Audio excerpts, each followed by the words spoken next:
So what's going on, guys? My name's Chopper, and I hope everybody's having an awesome day. And in this video, guys, we're going to be looking at 50 Minecraft survival tips. Some things that are going to help you out in your game tremendously. Some of these tips are going to help you with game knowledge. Other ones are going to be little tricks that you probably didn't know about. But overall, this should improve your game significantly and is going to make your survival experience that much better. Now, before we jump into the tips today, guys, I worked unbelievably hard on this video. So if we could shoot for an insane like goal of 5,000 likes, I would really appreciate that. And of course, if you are new around here and this is your first time watching one of my videos, welcome, and there's going to be plenty more Minecraft videos to come, so make sure to go ahead and subscribe and stick around for much more. And let me know down below in the comment section which one of these tips in this video helped you the most. I'd love to know what it is so I can help you guys make better guides in the future. But without further ado, guys, let's get into the top 50 Minecraft survival tips to help you out in your game. Tip number 50, guys, is going to be staircase mining. Now, as some of you may or may not know, digging straight down in Minecraft is never a good idea, and probably one of the safer ways to go about it is by doing something called staircase mining, where you leave a block after you've already mined a certain level so you can kind of jump back onto it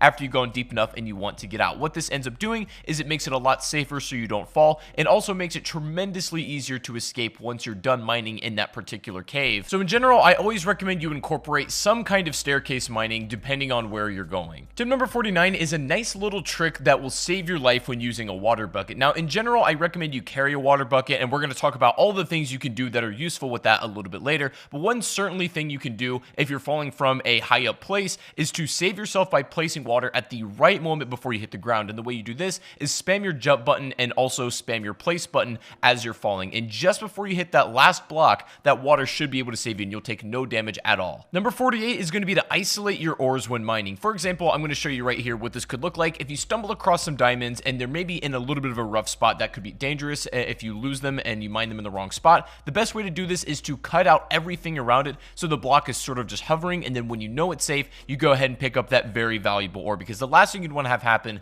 is to mine that ore and it ends up falling into a lava pit or somewhere where you just can't reach it. Number 47 is going to be using your swimming mechanic properly. Now, before I got back into Minecraft, the swimming mechanic was not a thing, and so when I got back into the game, this was all brand new to me. But when you hold shift while you're underwater, you go into a swimming animation and you go significantly faster than you would if you were just sort of like wading in the water. And so this is the best way to transport. You can cover some pretty nice ground doing this. If you come out of the water, you will leave your swimming animation, but it is the best way to swim hands down. Coming in at number 46 is going to be making coal blocks for better efficiency. Now, I recommend doing this in a couple circumstances. Either if you're going to be transporting a lot of coal from one area to another and you want to save space, it's good to make them into blocks. But also, if you just want to maybe burn a little bit more materials, then coal blocks are better to do it than just single individual ores. But either way, they're both very good. If you're doing some serious smelting, and I mean like absolutely serious, then probably make coal blocks, as the efficiency will count in that regard. But otherwise, you can do what you feel is necessary. Tip number 45 is going to be trading simple items to villagers to get emeralds. I don't ever recommend your primary source of emeralds being mining it, because you're just not going to find too many.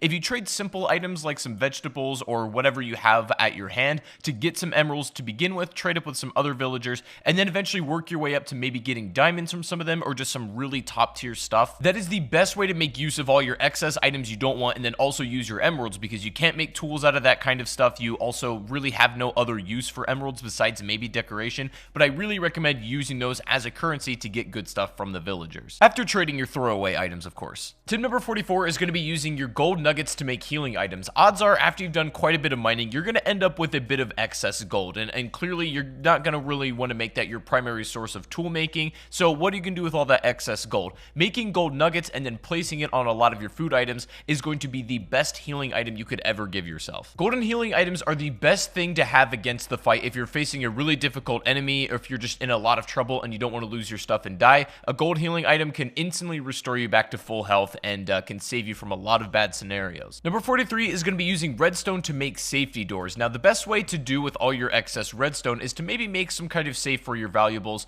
and then make it so only the door will open with an iron door using redstone. You can open it from wherever the trail leads, wherever you want the lever to be to get into that safe, but it's a good thing to hide all your valuables. Number 42, if you're ever exploring underwater and you come across one of these temples, odds are you're going to find some underwater zombies, and these guys can be a little bit tough, and some of them throw tridents, which travel really fast underwater and can just absolutely beam you. Now, and your problem is bows aren't super effective effective down here. However, you can still use them. But what you're going to notice is that your bow drops off significantly while it's in the water, but you can still damage if you compensate a little bit and just aim higher. I don't recommend you fight these things unless you absolutely have to, but that's the best way to go about it to keep them away at a distance, is to compensate with your bow a bit if you're stuck underwater. If you are going to be traveling underwater and swimming and exploring, then if you have armor and enchantments at this point, I recommend going for the ones that are specifically made for the water. For example, you can get an enchantment on your helmet that actually allows you to breathe for longer underwater. You can also get an enchantment on your boot that makes you be able to swim much faster while you're underwater, even if you're in that swimming animation, and it's great. I absolutely recommend it if you're going to be doing any kind of water exploring. Number 40 is kind of an organizational tip that I think will help you in the long run. I recommend when storing food, you have two different chests. You have one for cooked materials and things that are ready to be used,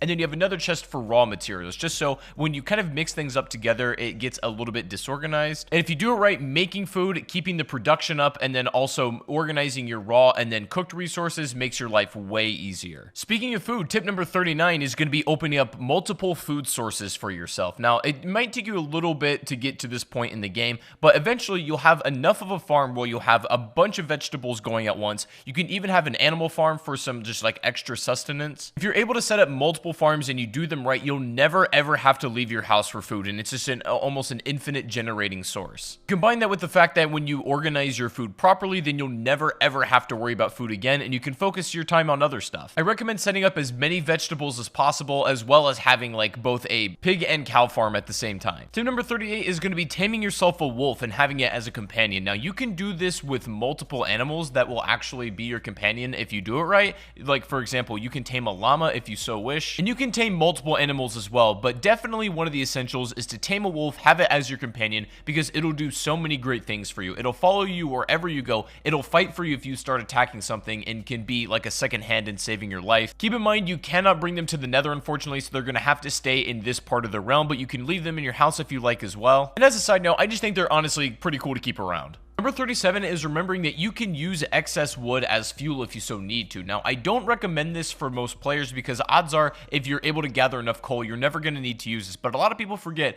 they can burn in the oven using some excess wood they have, and they don't necessarily need to have coal on hand. You can also make charcoal if you need. However, I will say wood has much more utility than just burning it, so make sure you think twice about doing it and only do it if it's your last resource. Tip number 36 is going to be keeping a lava pit as sort of a garbage bin. Now, odds are when you've done enough of survival, you have a lot of excess material that you can just throw away, and there's not really a clear place to do away with it. You might accidentally keep picking it back up and just getting in the way. It's getting annoying, so keep a lava pit somewhere safe. Obviously not by any wood, as it'll catch on fire, but if you keep it around some stone, you can just use this as a trash can to throw all your excess materials away. Tip number 35 is going to be keeping your nether portal safe. Now, it doesn't really matter too much where you put it in like the regular earth realm on Minecraft. Like, you can keep it in your house, you can put it on a hill, whatever you want. What's important is protecting it on the other side when you get to the nether, because what happens is it's going to spawn essentially anywhere in the nether at all. And if as soon as you come out of the nether, you're in danger from like a ghast or something, or there's a lot of enemies around you, it's just in an unsafe place. What I recommend you do is kind of build like a turtle shell defense around your portal, because that's your really only ticket home. You've got to prevent that portal from being destroyed if it's under attack by any means necessary, so building a kind of turtle shell defense around that portal so it doesn't get blown up is the best way to keep it safe. Another thing you can do is build your corners of the portal out of cobblestone so that you save a little bit more of that obsidian if you need to make a secondary portal. Number 34, this is going to sound pretty self-explanatory, but it's still very important, is to make sure you're prepared when you're entering the nether. This means maybe have some enchantments for fire resistance, also have a water bucket, of course. Water bucket is arguably more important than anything you could take to the nether, so make sure you have one before you go. Having a lot of food is necessary because there's not a lot besides mushrooms you can get out of here either. A lot of this you guys know, but general preparedness is good. Number 33, guys, is going to be making a beacon to signal your house. Now, this is going to require you to get some pretty decent materials in this game, as well as some diamonds, so it's not something you can build right off the bat, but when you have the resources in order to be able to build the beacon, it's so unbelievably good to have because it'll mark a spot that'll shine a bright beam right into the sky, pointing out where you need to be. The beacon is so important to not get lost if you're struggling with that. Tip number 32 is iron is one of the most valuable things in the game, even though it's very easy to find. It is the best multi-purpose ore you can ever have, so what I recommend you do with all of your iron is make all of your like everyday tools, your swords that you're going to burn through, your pickaxes, your armor, whatnot. If you have diamond stuff, that should be for only when and if you need it. But you should have loads of iron tools in circulation, and if one breaks, it doesn't matter because the resource is very easy to find. It's a very strong material on everything it's used on, and I recommend in general just stocking up on it to have at your leisure. Number 31 is going to be making yourself some potions. This is likely going to be after you visited the Nether at least once and gathered some materials, but potions are so useful to have at hand, and they range for anything from having a potion of night vision ability, some that heal you, some that make you invisible, you name it. There's an unbelievable amount of potions in this game, and I recommend that if you really want to start taking this game to the next level and using some cool abilities, to invest in that. You're going to need to get the required tools and materials to brew the potions, obviously, but it's definitely worth something sinking your time into.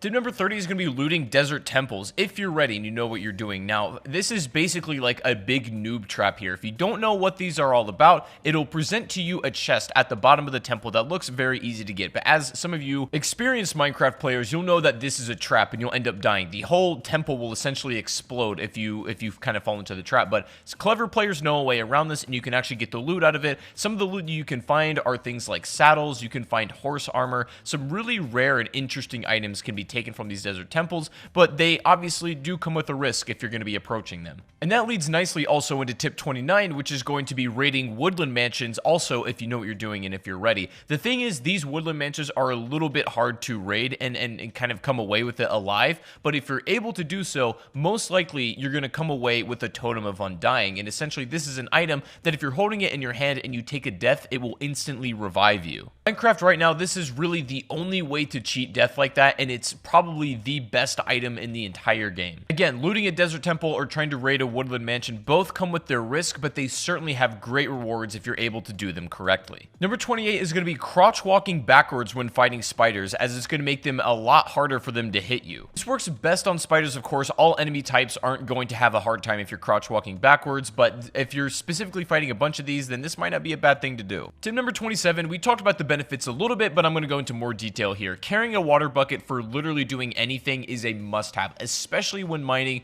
Even when fighting in combat is a good idea as well. If you're getting swarmed by mobs, literally just throwing water down will make it a lot harder for them to reach you and can basically be your escape. Setting a water bucket fall all the way down, maybe like a mine shaft or some kind of cave, and you can just swim right back up instead of having to climb up, is a great idea as well. Always carry a water bucket, guys. Always. Tip 26, if you're trying to clear out a maybe big section of a cave and you don't want to manually mine it, if you pack it with TNT, explode it, you're going to make so much ground and create a lot of excess resources that if that's what you're needing, then this is probably the best way to do it. TNT is pretty easy to make. You just need some gunpowder from creepers and things like that. It can be really helpful for mass clearing out a cave. It opens it up for you to do some actual like real mining inside of there and gives you just much more room in general. Tip 25 is saving the bottom trunk of the tree for last. What you can do with this, it's like a little quality of life thing. You save that one for the final break, so you can stand on top of it and break the rest of the tree so that it despawns, and then you get all of the wood, even if it's a little bit high up and out of your range. So you can break that one for the final, and then you end up with exactly the amount of wood that you should get from that tree, but it just saves you a bit of time. Tip 24 is making a shield to use against the pesky skeletons. A lot of new players struggle playing against skeletons just because they can hit you from a range, and it's a little bit hard to take these guys down, especially when there's a lot. But when you have a shield, you're able to hold this thing out in front of you as protection. You can hold it in your other hand if you like and have the sword in the other hand that's not being used, and you can take these things down with ease. Now, the shield is just a good tool to have in general. I think one of the most useful pieces of equipment you can make for yourself, but it's especially good against skeletons and pretty much all of the other mob enemy types. In my opinion, a shield is just as crucial as having, like, say, a sword or, say, having a pickaxe. They don't take too much to put together. They last quite a long time as well, so they're all around amazing. Tip 23 is going to be sprint jumping. Now, this is a pretty easy one to get a hold of. This is just jumping while you're holding your sprint key. It's the easiest way and fastest way to get around as well. Faster than sprinting. It does take up a lot of your hunger, but it is by far the most efficient way to get around. Now, if you have it as a setting, I recommend you turn it off because it's just easier to manually control aside from it making you auto jump, but it's the best way to get around, and there's nothing really to it. Number 22 is to go ahead and make an anvil. Now, these are great for repairing all of your tools that maybe are low in durability and are close to breaking. All you need is the tool itself, maybe a resource, and then some XP in order to create this. Highly recommend you use this to maintain your valuable tools. This means like a diamond sword, a diamond pickaxe, and even armor. Anything you don't want breaking, an anvil will make sure that happens. Tip number 21 is it's going to be best to fish while it's raining. This will give you the best odds at getting a lot of fish. It's also really good to do this when we talked about opening multiple food sources. Maybe while you have other food cooking, go ahead and start fishing to just gather some more raw materials. It's also a chance that while you're fishing, you can grab things like armor. You might accidentally yoink a pair of leather boots right out of the water, and that happens sometimes, but more often than not, you're going to get some fish that's just going to be extra resources for you. It's best to do it while it's raining once again, so I recommend you take full advantage of the river and sea while that's actually happening. Tip number 20, bringing some seeds and even bone meal into caves is always a good idea, especially if you're going to be doing some extended mining. What I mean by that is like not leaving for a very long period of time to a point where you may run out of food. If you have bone meal, you have some seeds, maybe some mushrooms, you can actually grow some food down in the caves where you have some dirt. And sometimes that may be enough that what it is to keep you alive. Now, I don't think you're going to be using this all of the time, but it's one of those things that, in my opinion, is better to have it and not need it than to need it and not have it. You should ideally go into a cave with enough food, but if that's not the case, then do this. Number 19, a neat little trick with torches you can do. If you're underwater, you're drowning, and you don't have air anytime soon, you can take torches, go up against a wall, and start spamming them. And what this is going to do is create a small air pocket for a short period of time until the torch breaks, allowing you to get some of those bubbles back, maybe giving you back to full air, or at least making a way where you can hit the surface again. Back in the day, one torch used to restore you to full air instantly, but they've kind of nerfed it since then. But if you still spam your torches, you can get almost the same effect, and it should save your life if you need it. Number 18, guys, don't even bother making gold tools whatsoever, especially swords, especially equipment that you're going to be using quite a bit, even in combat. Even though gold is a rare material, it's kind of a cool resource to find, and it's exciting. Gold does not make for good utility. The hit power on gold swords is pretty weak. The durability on every single tool with it is very, very low as well. You're better off making iron for your, your general day-to-day stuff, but use gold for other things like healing items, not tools. Number 17, guys, is going to be placing torches on the ground to help prevent mob spawns better. Now, when you're lighting up a cave, the way mobs spawn is just basically from the darkness. And so if you're able to light up the cave enough, that will prevent any mobs from spawning. However, the best way to do this, the most efficient way, is to have them on the ground where it carries the most light. You definitely can put them on the walls, and especially in really dark corners, do what you got to do, but having them on the ground, lighting up a really nice pathway is the best way to keep your cave safe. Speaking of mobs, number 16 is mobs cannot spawn on half slabs. This is just some useful information to know. They can essentially spawn anywhere except this, so use that information how you like. If you want to kind of maybe line something with safety on half slabs to prevent mobs from spawning, go ahead and do that, and I recommend it. Not something that's super practical, but it's definitely good information just to keep in the back of your mind if you ever need it. Tip number 15, when getting familiar with the different enchantments, there's one in particular you might like, which is called Silk Touch, and this allows you to mine an exact block without breaking it. So for example, you could take a Silk Touch pickaxe and then mine a piece of glass without breaking it down, because otherwise if you just use a regular tool, the glass would shatter. But you can use Silk Touch to actually mine the block itself,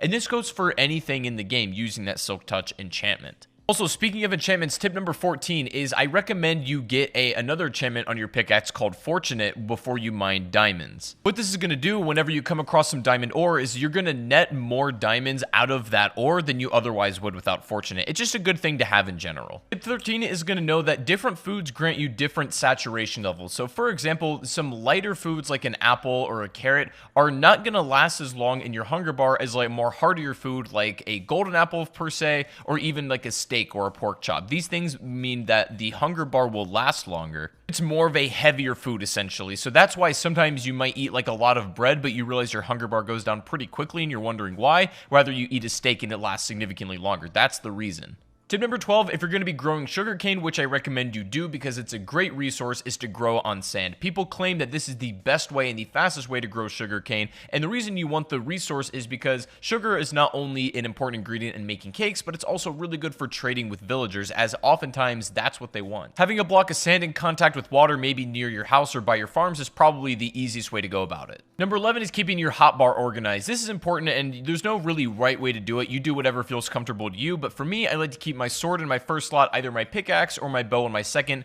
and then my shield in my third, torch in my fourth, water bucket in my fifth, and then my food in my sixth, and just whatever miscellaneous stuff you might have. But you can organize it however you like and whatever you're comfortable with, but make sure that you can get to anything you need in a moment's notice. Number 10, if you're struggling with Enderman, a really good thing to do is just put that water bucket in front of you. Endermen normally calm down if they're submerged in water, but if one is just being pesky and you're having trouble fighting them off, instead of getting close enough to use your sword and then you kind of put yourself in danger, just simply putting a water bucket down over and over again will cause them to go away and then take damage over time. They really don't like water, so if you surround yourself with water, you make it a lot harder for them to get actually up to you. Probably the best defense you can have against these guys, if I'm being honest. Number 9 is timing your swings when sword fighting, because that is absolutely crucial for doing the most amount of damage. Now, if you just spam your sword, you can still hit people, but the hits are going to be a lot weaker than they otherwise would if you let your swipe kind of recharge. What you want to do to deal maximum damage is let your swing reset, and the moment it resets, you swing again. So you can get the most amount of hard hits in, but with also the least amount of time in between those hard hits. Tip number 8, you can set up a spawn trap in the nether with really any sort of enemy type in the castle by blocking it off with stone and then just fighting them from there, keeping them behind,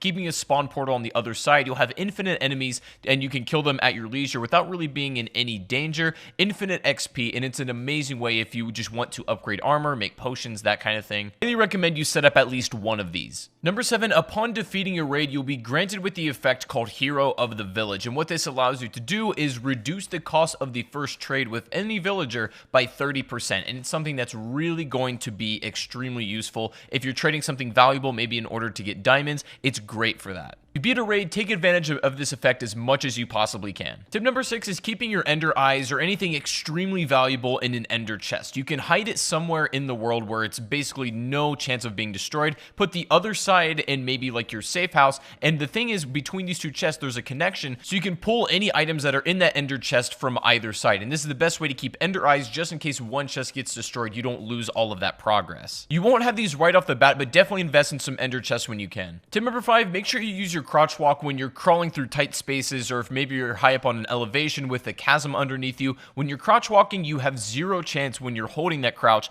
to fall off that side. Even if you kind of back up into it, you let go of that crouch, if you're still in that position, you won't fall. If you move any more farther than that without crouching, then you will fall down that chasm, but this is the best way to be safe and really not fall off any places that you shouldn't. Number 4, if you're going to be traveling by boat, make sure when you leave it, you go ahead and hit it a couple times to break it and take it with you. I see a lot of people just leaving their boat where it is and then maybe kind of forgetting about it, but if you break it and then you pick it back up, you can place it anywhere you like as well. Tip number 3, putting 2 chests back to back. You can make a double chest, and they're unbelievably useful this way. You have so much room in them, pretty much in excess of more than you'll ever need. You can have an entire storage area if you want of just complete double chests. They're really easy to pull from, and they look stylish as well, so there's no reason to not have it. Tip number 2, if you do end up defeating the Ender Dragon and you get the dragon egg, then hold on to it and keep it somewhere safe, because there's literally only one per game, and they're so rare you can't even spawn them in creative mode if you would like to. The dragon egg, if you manage to get it, is the most rare item in the game, so hold it tight and keep it somewhere where you're not going to lose it.